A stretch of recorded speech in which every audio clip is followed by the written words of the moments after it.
Welcome to my YouTube channel friends. Students ఎవరైతే TS EAMCET exam రాయాలనుకుంటున్నారో వాళ్ళ కోసం ఈ వీడియో చేస్తున్నానండి. ముందుగా అయితే మనం google.com వెబ్సైట్లో టీఎస్ ఎంసెట్ అని టైప్ చేయాల్సి ఉంటుంది. టీఎస్ ఎంసెట్ 2024 అని టైప్ చేయాల్సి ఉంటుందండి. సో టైప్ చేసిన తర్వాత మనకి ఇలా వెబ్సైట్స్ రకరకాలుగా డిస్ప్లే అవుతాయి. మనం చూసుకోవాలి మనకి ఏది మోస్ట్ రిలవెంట్ వెబ్సైట్ ఉందో అది చూసుకొని దాన్ని ఓపెన్ చేసుకోవాలి. సో ఇది మనకి అఫీషియల్ వెబ్సైట్ అండి, టీఎస్ ఎంసెట్. సో దాని పేరే మార్చారు, ప్రజెంట్ అయితే టీఎస్ ఈఏపీ సెట్ 2024గా మార్చారు. నేను ఆల్రెడీ ఒక వీడియో చేశాను రకరకాల సెట్స్ అడ్మిషన్స్ గురించి, sets common entrance examination test గురించి మనం ఒక వీడియో చేశాను. ఆ వీడియోలో మీకు అన్ని ఎక్స్ప్లెయిన్ చేశాను. సో దాంట్లో టీఎస్ ఎంసెట్ అనేది 2024 నుంచి టీఎస్ ఈఏపీ సెట్గా వాళ్ళు మారుస్తూ నిర్ణయం తీసుకున్నారు. సో ఈ ఎగ్జామ్ని కండక్ట్ చేస్తున్నారు ఎవరు అంటే టీఎస్ ఎంసెట్ 2024 టీఎస్ ఈఏపీ సెట్గా వాళ్ళు పేరు మార్చి జేఎన్టీయూ హైదరాబాద్ వాళ్ళు కండక్ట్ చేస్తున్నారు. ఎవరి తరపున అంటే Telangana state council for higher education తరపున వీళ్ళు కండక్ట్ చేస్తున్నారు. సో అక్కడ మీరు చూడొచ్చు, ఇక్కడ Telangana state engineering, agriculture and pharmacy common entrance test conducted by JNTU Hyderabad on behalf of TSCHE అని ఇక్కడ ఇన్ఫర్మేషన్ ఇచ్చారు. సో మరి ఇక్కడ లేటెస్ట్ అప్డేట్స్ చూస్తే commencement of submission of online applications, ఎప్పటి నుంచి ఆన్లైన్ అప్లికేషన్స్ మనం సబ్మిట్ చేయొచ్చు అంటే 26 ఫిబ్రవరి 10 AM నుంచి మనం సబ్మిట్ చేయడానికి అవకాశం ఇచ్చారండి. ఈ ఎగ్జామ్ కూడా కంప్యూటర్ బేస్డ్ టెస్ట్గా కండక్ట్ చేస్తున్నారు. సో ఈ టీఎస్ ఈఏపీ సెట్ అనేది కంప్యూటర్ బేస్డ్ టెస్ట్, అంటే కంప్యూటర్ మీద మనకి ఎగ్జామ్ రాయాల్సి ఉంటుందండి. ఇంతకుముందు అయితే OMR optical marks response sheet అని అంటారు, ఆప్టికల్ మార్క్ రెస్పాన్స్ షీట్ అని అనేవాళ్ళు. సో ఓఎంఆర్ షీట్ తీసేసి కంప్యూటర్ బేస్డ్ టెస్ట్గా మనకి ఒక 5-7 years బ్యాక్ నుంచి మనకి వీళ్ళు ఇలా ఎగ్జామ్ కండక్ట్ చేస్తున్నారు. సో ఇది మనకి అప్లికేషన్ అనేది 26 ఫిబ్రవరి నుంచి స్టార్ట్ అవుతుందని చెప్పి మనకి నోటిఫికేషన్ ఇచ్చారు. సో డీటెయిల్డ్గా ఇన్ఫర్మేషన్ మనం చూద్దాము. ఇక్కడ నోటిఫికేషన్ చూద్దాము. సో నోటిఫికేషన్లో మనకి ఏమి ఇచ్చారో చూస్తే తెలిసిపోతుందండి. Notification, paper notification, detail notification 2 రకాలుగా ఉంది. మళ్ళీ ఒకసారి హోమ్ పేజ్ క్లిక్ చేస్తున్నాను. సో ఇక్కడ మీరు ఇన్ఫర్మేషన్ చూస్తే notification, important dates, test zones, instruction booklet, syllabus, user guides, video guide for CBT computer based test, user guide for filling online application. ఇదైతే present చూద్దాం. మరి అప్లికేషన్ కూడా ఇవ్వలేదు ఇంకా, ఇదైతే ప్రజెంట్ ఇవ్వలేదు. సో అప్లికేషన్ ఎప్పుడైతే 26 నుంచి స్టార్ట్ అవుతుందో ఆలోపు వీళ్ళు ఈ ఆన్లైన్లో అప్లికేషన్ ఎలా చేయాలనేది కూడా వీళ్ళు ఇన్ఫర్మేషన్ ఇస్తారు. నేను ఎలాగో ఆ ఇన్ఫర్మేషన్ మీకు వీడియోస్ చేసి షేర్ చేస్తాను. సో మీరు దాన్ని యూజ్ చేసుకొని అప్లై చేసుకోవచ్చు. ముందుగా అయితే నోటిఫికేషన్ ఏంటి, మరి ఎగ్జామ్ ఏంటి, ఎగ్జామ్ డీటెయిల్స్ ఏంటి, ఎగ్జామ్ ఫీజు ఎంత, టెస్ట్ జోన్స్ ఏంటి, ఎలా ఉన్నాయి ఏంటి అనేది చూద్దామండి. ఫస్ట్ అయితే నోటిఫికేషన్ క్లిక్ చేస్తున్నాను. సో నోటిఫికేషన్ క్లిక్ చేస్తే మనకి 2 రకాలుగా నోటిఫికేషన్ ఇచ్చారు వాళ్ళు. ఒకటి పేపర్ నోటిఫికేషన్. సో ఇది పేపర్ నోటిఫికేషన్ అండి. సో ఇక్కడ పేపర్ నోటిఫికేషన్లో ఏమీ లేదండి, కంప్యూటర్ బేస్డ్ టెస్ట్ కండక్ట్ చేస్తాము, ఆన్లైన్ మోడ్లోనే అప్లై చేయాల్సి ఉంటుంది అని చెప్తున్నారు. టీఎస్ ఎంసెట్ పేరు టీఎస్ ఈఏపీ సెట్గా మార్చారు. ఓన్లీ మనకి 26 ఫిబ్రవరి నుంచి 6 ఏప్రిల్ వరకు మనము వితౌట్ లేట్ ఫీ తోటి ఎగ్జామినేషన్ అనేది అప్లై చేసుకోవాల్సి ఉంటుంది. తర్వాత సిలబస్ ఏంటి, list of courses, procedure for online application without late fee and computer based test etcetera will be given in the detail notification instruction booklet available on the website. So ఈ వెబ్సైట్లో available ఉంటుంది అని చెప్తున్నారు. Examination date and registration, okay, registration చేసుకున్న తర్వాత examination ఏ డేట్స్లో conduct చేస్తారో, examination fee ఎంత, registration fee ఎంత అనేది కూడా అప్లై చేసుకోవడానికి ఇచ్చారు ఇక్కడ. ఇంజనీరింగ్ అయితే 9th నుంచి 9th May and 10th May 9 AM to 12 noon and 3 PM to 6 PM ఈ డ్యూరేషన్స్లో కండక్ట్ చేస్తారంట. మరి agriculture and pharmacy exam AP అని షార్ట్ కట్లో ఇచ్చారు. ఇంజనీరింగ్ అంటే ఈ అండి, అగ్రికల్చర్ అండ్ ఫార్మసీ అంటే ఏపీ. అది 11th and 12th ఈ 2 డేస్లో కండక్ట్ చేస్తారు. 9 to 12 and 3 to 6 PM 11th రోజున. అలాగే 12th రోజున 9 AM to 12 noon ఈ అగ్రికల్చర్ అండ్ ఫార్మసీ రాసే వాళ్ళు తక్కువగా ఉంటారని చెప్పి వాళ్ళకి ఈ సెషన్ అనేది కుదించేశారండి. 9 AM to 12 noon మాత్రమే ఉంది. తర్వాత వీళ్ళకి examination fee SC/ST PWD candidates for ERAM ఒకటి మాత్రమే రాయాలనుకుంటే SC/ST PWD క్యాండిడేట్స్కి 500.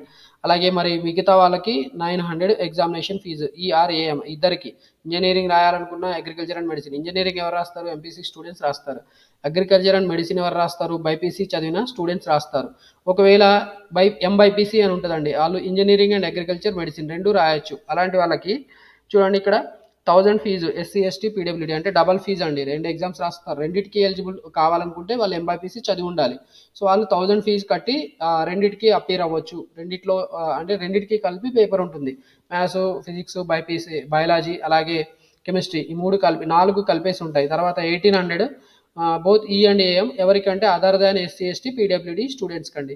సో ఈ రిజిస్ట్రేషన్ ఎలా చేసుకోవాలి అంటే రిజిస్ట్రేషన్ ఫీ అనేది టీఎస్ ఆన్లైన్ లేదా ఏపీ ఆన్లైన్ సెంటర్స్, ఏపీలో ఉన్న వాళ్ళైతే ఏపీ ఆన్లైన్ సెంటర్, తెలంగాణలో ఉన్న వాళ్ళైతే టీఎస్ ఆన్లైన్ సెంటర్స్ ద్వారా పే చేసుకోవచ్చు. అలాగే ఆన్లైన్లో credit card, debit card, net banking తోటి పే చేసుకోవచ్చు అని మనకి 21 ఫిబ్రవరి రోజున అఫీషియల్గా వీళ్ళు పేపర్ నోటిఫికేషన్ ఇచ్చారండి. ఎవరు ఇచ్చారు? కన్వీనర్ టీఎస్ఈఏపీ సెట్ 2024 ఎవరు కండక్ట్ చేస్తున్నారు? జేఎన్టీయూ హైదరాబాద్ వాళ్ళు కండక్ట్ చేస్తున్నారు. అంటే ఫర్దర్గా మనకి ఏమైనా ప్రాబ్లమ్స్ ఉంటే జేఎన్టీయూ హైదరాబాద్ వాళ్ళని అప్రోచ్ అవ్వచ్చు. ఓకే, ఈ ఇన్ఫర్మేషన్ కూడా మీకు చెప్తున్నాను. తర్వాత ఇది పేపర్ నోటిఫికేషన్ ఉంది. తర్వాత డీటెయిల్ నోటిఫికేషన్ ఇచ్చారు. సో డీటెయిల్ నోటిఫికేషన్ అనేది 4 పేజెస్ ఉంది.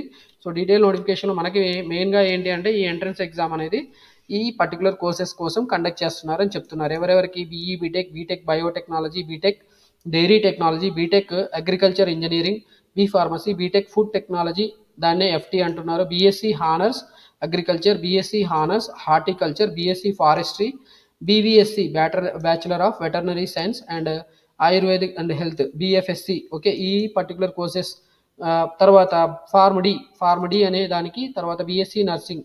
సో బీఎస్సీ నర్సింగ్ ఈ పర్టికులర్ కోర్సెస్ అన్నిటికీ కూడా మనకి ఈ పర్టికులర్ నోటిఫికేషన్ ద్వారా ఎవరైనా అడ్మిషన్ పొందవచ్చు. ఎవరు కండక్ట్ చేస్తున్నారు? జేఎన్టీ హైదరాబాద్ కుక్కట్పల్లి వాళ్ళు కండక్ట్ చేస్తున్నారు. జేఎన్టీ కుక్కట్పల్లి హైదరాబాద్ వాళ్ళు కండక్ట్ చేస్తున్నారు. ఎవరైతే క్యాండిడేట్స్ ఈ పర్టికులర్ ఎలిజిబిలిటీ క్రైటీరియా మీట్ అయ్యారో వాళ్ళందరూ కూడా అప్లై చేసుకోవచ్చు. ఎవరెవరు అప్లై చేసుకోవచ్చు అంటే ఇక్కడ ఇచ్చారు. Candidate satisfying the following requirement shall be eligible to apply for TSEAP CET 2024. Candidates should be of Indian nationality or persons of Indian origin, overseas citizens of India, OCI card holders. ఎవరైనా కూడా అబ్రాడ్లో ఉన్న వాళ్ళు కూడా ఈ particular cards కలిగి ఉండాలి, వాళ్ళు apply చేసుకోవచ్చు అని చెప్తున్నారు. Candidate should belong to the states of Telangana, Andhra Pradesh, ఈ పర్టికులర్ స్టేట్స్కి సంబంధించి వాళ్ళు అప్లై చేసుకోవచ్చు. Candidates should satisfy local and non-local status requirements as laid down in Telangana Andhra Pradesh Educational Institutions Regulations of Admissions Order 1974 as subsequently amended. So ఈ 1974 orders, regulation orders ప్రకారం ఎవరైతే తెలంగాణ ఆంధ్రప్రదేశ్కి చెందిన వారు అయ్యుండి, తెలంగాణ ఆంధ్రప్రదేశ్ చెందిన వాళ్ళైనా కూడా ఇక్కడ కొన్ని కండిషన్స్ ఉన్నాయి. నాన్ లోకల్స్ అయ్యుండి కూడా వాళ్ళు ఎంప్లాయ్మెంట్స్, పేరెంట్స్ తెలంగాణ ఆంధ్రప్రదేశ్లో ఉండొచ్చు. వాళ్ళ అంటే రెసిడెన్స్ బై బర్త్ అనేది తెలంగాణ ఆంధ్రాకు సంబంధించిన వాళ్ళు ఎలాగో ఎలిజిబుల్ కాని వాళ్ళు కూడా ఎలిజిబుల్ అవుతారు. ఎప్పుడు అంటే వాళ్ళ పేరెంట్స్ కానీ వాళ్ళకి సంబంధించిన వాళ్ళు ఎవరైనా కానీ, వాళ్ళ గార్డియన్స్ కానీ ఎవరైనా ఉంటే అలాంటి వాళ్ళు తెలంగాణ ఆంధ్రప్రదేశ్ స్టేట్స్లో 10 ఏళ్ళు మినిమం సర్వీస్ చేసి ఉండాలి, జాబ్ చేసి ఉండాలి, లేదా ఏదో ఒకటి చేసి ఉండాలి. వాళ్ళ రెసిడెన్స్ అనేది ప్రూవ్ చేసుకోవాలి. ఆ ప్రూవ్ చేసుకుంటే వాళ్ళు ఎలిజిబుల్ అవుతారండి ఎగ్జామ్ అప్లై చేసుకోవడానికి.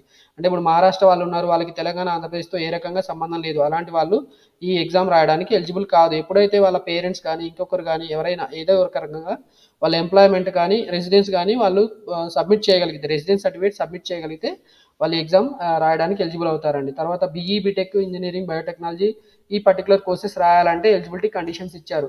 సో సింపుల్గా ఇక్కడ చూస్తే మనకి ఇంటర్మీడియట్ చదివి ఉండాలి, maths, physics, chemistry, biotechnology, biology, optional subjects, ఈ వొకేషనల్ కోర్సెస్ ఏవైనా కూడా అపియర్ అయి ఉండాలి. అలాంటి వాళ్ళు ఎగ్జామ్ రాసుకోవడానికి ఎలిజిబుల్ అవుతారండి.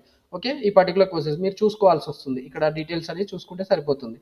తర్వాత ఇంకా డిప్లొమా చేసిన వాళ్ళు కూడా రాయొచ్చు. Candidate should have passed or appeared in the final year of diploma examination engineering conducted by state board of technical education and training Telangana, Andhra Pradesh or any other examination recognized as equivalent thereto by the state board of technical education and training Telangana, Andhra Pradesh. వీళ్ళు కూడా ఈ exam రాయడానికి eligible అవుతారు.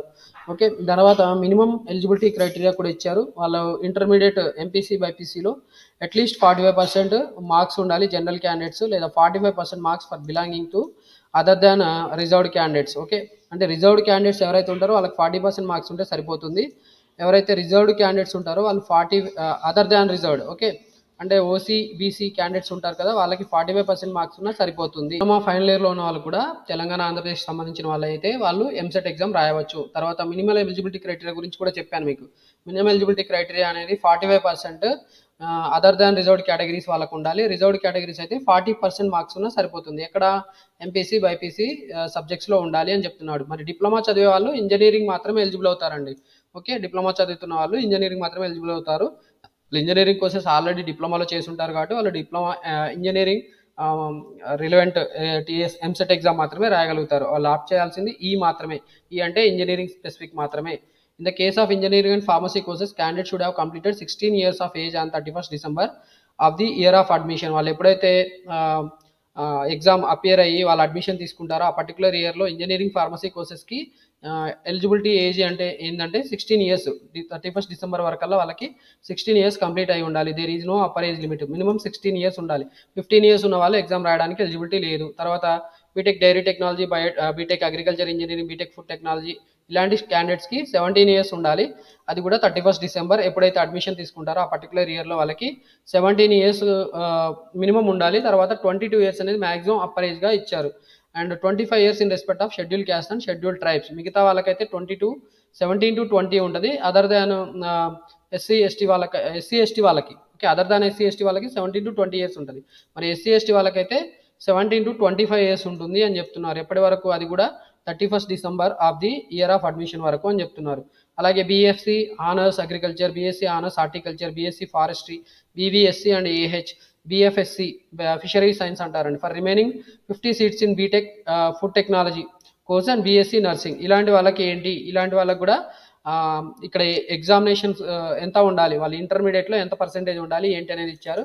OC BC వాళ్ళకైతే 45% ఉండాలి. మిగతా వాళ్ళకైతే 40% ఉండాలి. ఎస్సీ ఎస్టీ వాళ్ళకైతే 40% ఉంటే సరిపోతుంది. That MPC BiPC A particular course తీసుకోవాలంటే ఆ పర్టికులర్ కోర్సెస్లో వాళ్ళకి ఈ పర్టికులర్ పర్సంటేజెస్ వచ్చి ఉండాలి ఇంటర్మీడియట్ ఎడ్యుకేషన్లో.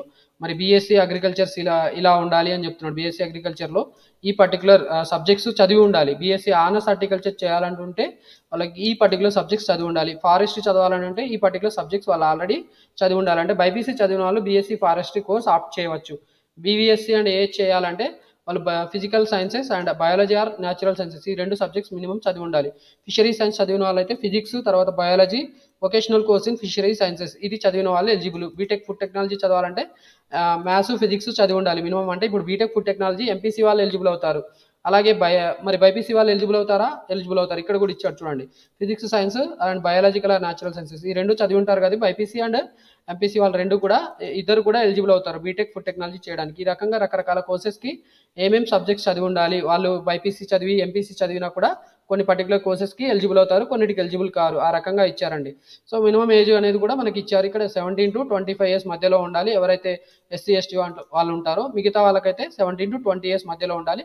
వాళ్ళు సపోజ్ ఇప్పుడు 2024లో అడ్మిషన్ తీసుకుంటే 2024 31st December కల్లా వాళ్ళ ఏజ్ అనేది 17 to 25 ఉండాలి. ఎవరికి? ఎస్సీ ఎస్టీ వాళ్ళకి. మిగతా వాళ్ళకైతే మరి 17 to 22 years ఉండాలి. మిగతా వాళ్ళు ఎలిజిబుల్ కాదు. ఆ ఏజ్లో లేని వాళ్ళు అంటే 15 years ఉన్నా ఎలిజిబుల్ కాదు, 16 years ఉన్నా ఎలిజిబుల్ కాదు. అలా చూసుకోవాలండి.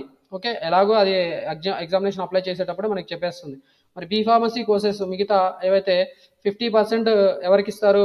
ఇంజనీరింగ్ వాళ్ళకి ఇస్తారు. 50% బైపీసీ చేసిన వాళ్ళకి కూడా ఇస్తారు. వాళ్ళకి కూడా ఇక్కడ క్రైటీరియా ఇచ్చారు. వాళ్ళ క్రైటీరియా ఏంటంటే 16 years కంప్లీట్ చేసి ఉండాలి. ఎప్పుడైతే వాళ్ళ ఎగ్జామినేషన్ రాస్తారో అప్పటి వరకు there is no upper age limit అని చెప్తున్నాడు. సో ఇలా ఓకే, ఇంటర్మీడియట్ బైపీసీలో చేసి ఉండాలి అని చెప్తున్నాడు. ఇక్కడ చూసారు కదా, ఫిజిక్స్, కెమిస్ట్రీ, బైపీసీ ఇది చేసి ఉండాలి. తర్వాత వాళ్ళకి పర్సంటేజ్ కూడా ఇచ్చారు. సో ఆ పర్సంటేజ్ అలాగూ 40 to 40 ఉంటుంది, 45% ఉంటుంది. 40% అనేది ఎస్సీ ఎస్టీ వాళ్ళకి ఉంటుంది. 45% ఇంటర్మీడియట్ మార్క్స్ ఎవరికి రావాలంటే అదర్ దాన్ ఎస్సీ ఎస్టీ వాళ్ళకి రావాలి. ఓకే, ఫార్మ్ డి కోర్సెస్ కూడా 50% ఎంపీసీ వాళ్ళకి ఇస్తున్నారు, 50% బైపీసీ క్యాండిడేట్స్కి ఇస్తున్నారు. సేమ్ క్రైటీరియా తెలంగాణ, ఆంధ్రాకి చెందిన వాళ్ళు ఉండాలి. వాళ్ళు బీ ఫార్మసీ కాబట్టి ఇది డి ఫార్మసీ కాబట్టి డిప్లొమా ఫార్మసీ చేసిన వాళ్ళు కూడా ఎలిజిబుల్ అని చెప్తున్నారు. ఇది ఎస్బిటిఈటి బోర్డు డిప్లొమా కాబట్టి ఎస్బిటిఈటి బోర్డు తెలంగాణ, ఆంధ్ర వాళ్ళు కండక్ట్ చేసింది అఫిలియేషన్ ఉంటుంది. వాళ్ళు ఆ డిప్లొమా చేసిన వాళ్ళు కూడా ఈ ఫార్మ్ డి కోర్సు రాయొచ్చు. Okay, pharm D course attend అవ్వచ్చు టీఎస్ ఎంసెట్ అపియర్ అయ్యి. ఓకే, ఏజ్ క్రైటీరియా కూడా ఇచ్చారు. 17 years ఉండాలి ఏజ్ ఆఫ్ అడ్మిషన్. తర్వాత మనకి క్వశ్చన్ పేపర్ ఎలా ఎవాల్యుయేట్ చేస్తారు, ర్యాంకింగ్ ఎలా ఇస్తారు అనేది ఇచ్చారు. ఇదైతే ప్రస్తుతానికి అవసరం లేదనుకుంటున్నాను. తర్వాత క్రైటీరియా ఫర్ ర్యాంకింగ్ కూడా ఇస్తున్నారు. క్రైటీరియా ఫర్ ర్యాంకింగ్ కూడా ఎలా ఇస్తున్నారు? Candidates belong to scheduled caste and scheduled tribes for whom qualifying marks have not been process. Okay, rankings అనేది ఎవరికి ఇస్తారు అనేది చెప్తున్నారు. కొంతమందికి ఈవెన్ క్వాలిఫై కాకపోయినా కూడా వాళ్ళకి ర్యాంకింగ్ ఇస్తామని చెప్తున్నారు. అది ఎస్సీ ఎస్టీ వాళ్ళకి. ఓకే, అలా చూసుకుంటే అర్థమైపోతుందండి. Criteria for ranking is applicable for the candidates who have secured qualifying marks in TS AP EAP set 2024 and candidates belonging to categories of SC ST for whom qualifying marks have not been prescribed. వీళ్ళందరికీ కూడా criteria for rankings ఇస్తామని చెప్తున్నారు. The TS EAP set 24 ranks will be allotted purely based on the performance normalized marks in TS EAP set 2024 examination and 25% weightage for intermediate marks. Okay, ఇక్కడ మీకు weightage ఇస్తున్నారండి. ఇంతకుముందు weightage తీసిస్తారు మనకి. ప్రస్తుతం వచ్చిన government weightage consider చేయమని చెప్తున్నారు. So intermediate exams రాసే వాళ్ళు జాగ్రత్తగా రాసుకోండి. దాంట్లో ఇచ్చిన మార్క్స్ మనకి వెయిటేజ్ కన్సిడర్ అవుతున్నాయి. 10th అదే ఇంటర్మీడియట్లో వచ్చిన మార్క్స్ మనకి 25% వెయిటేజ్ కన్సిడర్ చేసి ర్యాంక్స్ ఇస్తామని చెప్తున్నారు. సో జాగ్రత్తగా. ఓకే, ఇక్కడ సారీ అండి. EAP set 2024 will be allotted purely based on the performance in the TS EAP set 2024 examination and 25% weightage for intermediate marks in the calculation of TS EAP set ranks was remove చేసాము అని చెప్తున్నారు. Removed from the academic year 23-24 onwards. So intermediate criteria లేదు కాబట్టి mainly మనకి ranks ఎలా ఇస్తున్నామని చెప్తున్నారు. TS EAP set 2024లో వచ్చిన మార్క్స్ని బట్టే మనకి ర్యాంకింగ్ ఇస్తామని చెప్తున్నారు. నేను మిస్టేక్గా ఇక్కడ మొత్తం చదవకుండా చెప్పానండి. సో ఇంటర్మీడియట్ వెయిటేజ్ అనేది లేదు, జాగ్రత్త పడండి. ఇంటర్మీడియట్ వెయిటేజ్ అనేది తీసేశారు. TS EAP set 24 ranks will be allotted purely based on the performance in TS EAP set 2024 examination and 25% weightage for intermediate marks in calculation of TS EAP set 24 ranks was removed. ఇక్కడ చూడండి, removed అని చెప్తున్నారు. కొంతమంది video చేసే వాళ్ళు ఈ criteria ఉంది అని చెప్తున్నారు, తీసేస్తారు. జాగ్రత్తగా చూడండి, ఇక్కడ removed from the academic year 23-24 onwards. Okay, తీసేశారు అని చెప్తున్నారు. Submission of the online application form for engineering and agriculture and pharmacy streams ఎలా సబ్మిట్ చేయాలి ఏంటి అని చెప్పారు. ఆల్రెడీ ఈ క్రైటీరియా అంతా కూడా మీకు ఎక్స్ప్లెయిన్ చేశాను. అదే, అంతకుమించి ఏమీ లేదు. మళ్ళీ ఇక్కడ detail information regarding syllabi procedure for online application is given in instruction booklet displayed in the website. So ప్రస్తుతానికైతే ఈ సిలబస్ ఏంది, ఇన్స్ట్రక్షన్ బుక్లెట్ అదంతా కూడా మనం ఇక్కడ ఈ వెబ్సైట్లో చూసుకోవాల్సి ఉంటుందండి. హోమ్ పేజ్లో చూసుకుంటే సరిపోతుంది. ఓకే, హోమ్ పేజ్లో మనకి ఇక్కడ చూస్తే మనకి సిలబస్ ఇచ్చారు. ఓకే, సిలబస్ ఇగో ఇంజనీరింగ్ ఏంటి, అగ్రికల్చర్ అండ్ ఫార్మసీకి సిలబస్ ఏంటి అని ఇచ్చారు. ఇంజనీరింగ్ సిలబస్ ఇలా ఉంది. ఓకే, ఇది మొత్తం సింపుల్గా చెప్పాలంటే ఇంటర్మీడియట్ ఫుల్ లెంత్ సిలబస్ మనం చదువుకోవాల్సి ఉంటుంది. ఇంజనీరింగ్ స్టూడెంట్స్ ఎంపీసీ సిలబస్ చదువుకోవాలి. మరి బైపీసీ స్టూడెంట్స్ ఎవరైతే బైపీసీ చదువుకుంటున్నారో వాళ్ళు బైపీసీ సిలబస్ బాటనీ, తర్వాత చూడండి బాటనీ సిలబస్ మొత్తం ఇచ్చారు. ఇంటర్మీడియట్ సిలబస్ అంతా సరిపోతుంది. బాటనీ, జువాలజీ, తర్వాత మనకి ఫిజిక్స్, కెమిస్ట్రీ. ఓకే, ఈ సిలబస్ చూసుకొని మీరు చదువుకోవాల్సి ఉంటుందండి. మీరు ఆల్రెడీ ఎవరైనా కార్పొరేట్ ఇంటర్మీడియట్ కాలేజీలో చదివిన వాళ్ళకైతే ఈ సిలబస్ ఆల్రెడీ తెలిసే ఉంటుంది కాబట్టి వాళ్ళకి ఇది పెద్దగా చెప్పాల్సిన అవసరం ఉండదు. ఇక్కడ శాంపుల్ క్వశ్చన్స్ కూడా ఇచ్చారు, చూసుకొని అప్లై చేసుకోవాల్సి ఉంటుంది. చూసుకొని చదువుకోండి. ఓకే, సో దాని తర్వాత చూడండి, మరి నెక్స్ట్ నోటిఫికేషన్లోకి వెళ్ళిపోతున్నా. నేను నోటిఫికేషనే చెప్తున్నాను. తర్వాత ఎలా అప్లై చేయాలి ఏందనేది ఇచ్చారు. ఇక్కడ ఎగ్జామినేషన్ డేట్స్ ఇచ్చారు. 9th, 10th ఇంజనీరింగ్ రాసే వాళ్ళకి, తర్వాత 11th, 12th agriculture and pharmacy entrance exam రాసే వాళ్ళకి ఈ డేట్స్లో అపేర్ అవ్వాల్సి ఉంటుంది. ఆల్రెడీ మీకు పేపర్ నోటిఫికేషన్లో నేను చెప్పాను. ఎగ్జామినేషన్ ఫీజు అనేది 500 SC ST PWD స్టూడెంట్స్కి, 900 for engineering and other than SC ST students అయితే 900 కట్టాల్సి ఉంటుంది. Other than SC ST PWD students 900 pay చేయాల్సి ఉంటుంది. ఎవరైనా ఇంజనీరింగ్ అండ్ అగ్రికల్చర్ ఫార్మసీ రెండు రాయాలనుకుంటే డబల్ ద అమౌంట్ పే చేయాల్సి ఉంటుంది. SC ST అయితే 1000, అదర్ దాన్ SC ST వాళ్ళైతే 1800 పే చేయాల్సి ఉంటుంది. ఎగ్జామినేషన్ అప్లికేషన్స్ ఎప్పటి నుంచి స్టార్ట్ అయినాయి కూడా ఇచ్చారు. ఇక్కడ 26th ఫిబ్రవరి నుంచి ఇచ్చారు. ఇంకా 4 రోజులు టైం ఉంది మనకి. 4 రోజుల తర్వాత మనకి అప్లికేషన్ ఫామ్ అనేది ఎనేబుల్ అవుతుంది. మరి లేట్ ఫీ 6th ఏప్రిల్ వరకు, వితౌట్ లేట్ ఫీ తోటి 6th ఏప్రిల్ వరకు పే చేయొచ్చు. విత్ లేట్ ఫీ ఇక్కడ ఇచ్చారు, అంతవరకు మీరు చూడకూడదండి. సో లేట్ ఫీ అనేది పే చేయకుండా మనం డైరెక్ట్గా అప్లై చేసుకోవాల్సి ఉంటుంది. ఇక్కడ డేట్స్ ఇచ్చారు. 9th ఏప్రిల్ వరకు, 14th April, 19th April, 5th మే 4th వరకు కూడా అప్లై చేసుకోవచ్చు. ఎవరైనా లేట్ ఫీ 5000, ఇక్కడ చూడండి 2005, 5000 అప్లై చేసుకున్న వాళ్ళకి డైరెక్ట్గా హైదరాబాద్ 4 జోన్లో మాత్రమే వాళ్ళు ఎగ్జామ్ రాయాల్సి ఉంటుందని చెప్పారు. ఎగ్జామినేషన్ ఫీ పే చేయాలంటే TS online centres, AP online centres లేదా credit card, debit card, net banking తోటి వీళ్ళు అప్లై చేసుకోవాల్సి ఉంటుంది. సో నేను ఎలాగూ వీడియో చేస్తాను, how to apply for TS EAP set అనేది నేను మీకు వీడియో చేసి చూపిస్తాను. ఎప్పుడైతే 26 రోజు ఎనేబుల్ అవుతుందో ఆ రోజు కానీ దాని తర్వాత రోజు కానీ నేను ఒక వీడియో చేసి మీకు అప్లికేషన్ ఎలా చేయాలి ఏంటి అనేది క్లియర్గా ఎక్స్ప్లెయిన్ చేస్తాను. ప్రస్తుతానికైతే TS EAP set 2024 notification details మనం చూసాము. నోటిఫికేషన్ క్లియర్గా అర్థమైంది అనుకుంటున్నాను. సో మీకు ఇక్కడ ఇంపార్టెంట్ పాయింట్స్ అనేవి ఎక్స్ప్లెయిన్ చేశాను, డీటెయిల్గా కూడా ఎక్స్ప్లెయిన్ చేశాను. ఇంకా ఎవరికైనా డౌట్స్ ఉంటే మీరు నన్ను అప్రోచ్ అవ్వచ్చండి. నా మొబైల్ నెంబర్ వచ్చి 9866385288. ఇది నా mobile number, personal mobile number and WhatsApp number also. మీరు ఈ నెంబర్కి మీరు అప్లికేషన్లో ఏవైనా ప్రాబ్లమ్స్ ఉన్నా, మీకు ఏవైనా డౌట్స్ ఉన్నా, ఆంధ్రాకి చెందిన వాళ్ళు టీఎస్ ఎంసెట్ రాయొచ్చా, మరి ఎవరికైనా డౌట్స్ ఉంటే అదర్ దాన్ లోకల్, ఇప్పుడు లోకల్ నాన్ లోకల్ అని కూడా చెప్పాం మనం. తెలంగాణ ఆంధ్రాకి సంబంధించిన వాళ్ళు ఎలాగో అప్లై చేసుకుంటారు. సంబంధించిన వాళ్ళు కూడా ఈ ఎగ్జామ్ అప్లై చేసుకోవచ్చు. అంటే ఎలా అప్లై చేసుకోవచ్చు అంటే వాళ్ళకి రెసిడెన్సీ ప్రూఫ్ చేసుకోవాలి. రెసిడెన్సీ సర్టిఫికేట్ అంటే పేరెంట్స్ ఇక్కడ ఎంప్లాయీస్గా ఉంటూ 10 years సర్వీస్ ప్రొవైడ్ చేసి ఉండింటే వాళ్ళకి ఆటోమేటిక్గా రెసిడెన్సీ సర్టిఫికేట్ ఇస్తారు. నాన్ లోకల్ కింద వీళ్ళు అప్లై చేసుకోవచ్చు. ఓకే, సో ఆ రకంగా మనము ఈ ఎగ్జామినేషన్ అనేది అప్లై చేసుకోవచ్చు అండి. అలాగే తెలంగాణ ఆంధ్రాలో చదివిన వాళ్ళు ఎలాగో వాళ్ళు నేటివ్గా ఉంటారు కాబట్టి ఈజీగా అప్లై చేసుకునే ఛాన్స్ ఉంటుంది. మిగతా వాళ్ళకి ఏమైనా డౌట్స్ ఉంటే వాళ్ళు కూడా నన్ను అప్రోచ్ అవ్వచ్చు, నేను వాళ్ళకి క్లారిఫికేషన్ ఇస్తాను. Thank you for watching the video. ఇంత కష్టపడి వీడియో చేశాను, అలాగే నేను మోస్ట్లీ నాకు అర్థమైనంత వరకు మీకు ఎక్స్ప్లెయిన్ చేశాను. కాబట్టి మీకు ఈ ఇన్ఫర్మేషన్ యూస్ఫుల్ అనుకుంటే ఖచ్చితంగా వీడియోని వేరే వాళ్ళకి షేర్ చేయండి. మిగతా వాళ్ళకి కూడా ఇన్ఫర్మేషన్ పాస్ చేయాలనుకుంటే షేర్ చేయండి. ఇలాంటి వీడియోస్ ఇంకా మీరు ఫ్యూచర్లో నోటిఫికేషన్స్ తర్వాత ఇప్పుడు మీరు ఎంసెట్ అయిపోయిన తర్వాత కౌన్సిలింగ్ మీరు అటెండ్ అవుతారు. సో కౌన్సిలింగ్ ఎలా జరుగుతుంది, కౌన్సిలింగ్ డీటెయిల్ ఇన్ఫర్మేషన్ అంతా కూడా నేను మీకు ఎక్స్ప్లెయిన్ చేస్తాను. ఎందుకంటే నేను కాలేజీలో వర్క్ చేస్తాను, నేను కౌన్సిలింగ్లో పార్టిసిపేట్ చేస్తూ నాకు ఆ అనుభవం ఉంది. కాబట్టి కౌన్సిలింగ్ ఎలా జరుగుతుంది, ఏమేమి సర్టిఫికేట్స్ కావాలి, ఎలాంటి ప్రాబ్లమ్స్ ఫేస్ చేస్తారు, అవన్నీ కూడా మీకు నేను వీడియో రూపంలో ఎక్స్ప్లెయిన్ చేస్తాను. సో అలాంటి ఇన్ఫర్మేషన్ తర్వాత మీకు అడ్మిషన్స్ వచ్చిన తర్వాత కూడా, కాలేజీలో అడ్మిట్ అయిన తర్వాత మీకు స్కాలర్షిప్స్ అలాంటి ఇన్ఫర్మేషన్ కూడా మీరు పొందొచ్చు. నేను చాలా వీడియోస్ చేశాను అన్ని రకాల స్ట్రీమ్స్ స్టూడెంట్స్కి, అంటే ఇంజనీరింగ్ చదివే వాళ్ళకి, మెడిసిన్ చదివే వాళ్ళకి, తర్వాత లా స్టూడెంట్స్కి, లేకపోతే నార్మల్గా డిగ్రీ చదివే వాళ్ళకి, ఇంటర్మీడియట్ చదివే వాళ్ళకి, ఫస్ట్ నుంచి 10th క్లాస్ ఫస్ట్ నుంచి అనుకోండి, ఫస్ట్ నుంచి పీజీ చదివే వాళ్ళందరికీ కూడా ఎలాంటి స్కాలర్షిప్స్ ఉన్నాయో అలాంటి స్కాలర్షిప్ సంబంధించిన వీడియోస్ అన్నీ కూడా నేను చేస్తూ ఉన్నాను. సో మీకు అది యూస్ఫుల్ అవుతుందండి. ఖచ్చితంగా నా ఛానల్ సబ్స్క్రైబ్ చేసుకోవడం వల్ల మీరు బెనిఫిట్ అవుతారు. So small request from my side అండి. Thank you for watching the video. Wish you all the best for your TS EAMCET లేదా TS EAP CET 2024. Wish you all the best. Good luck.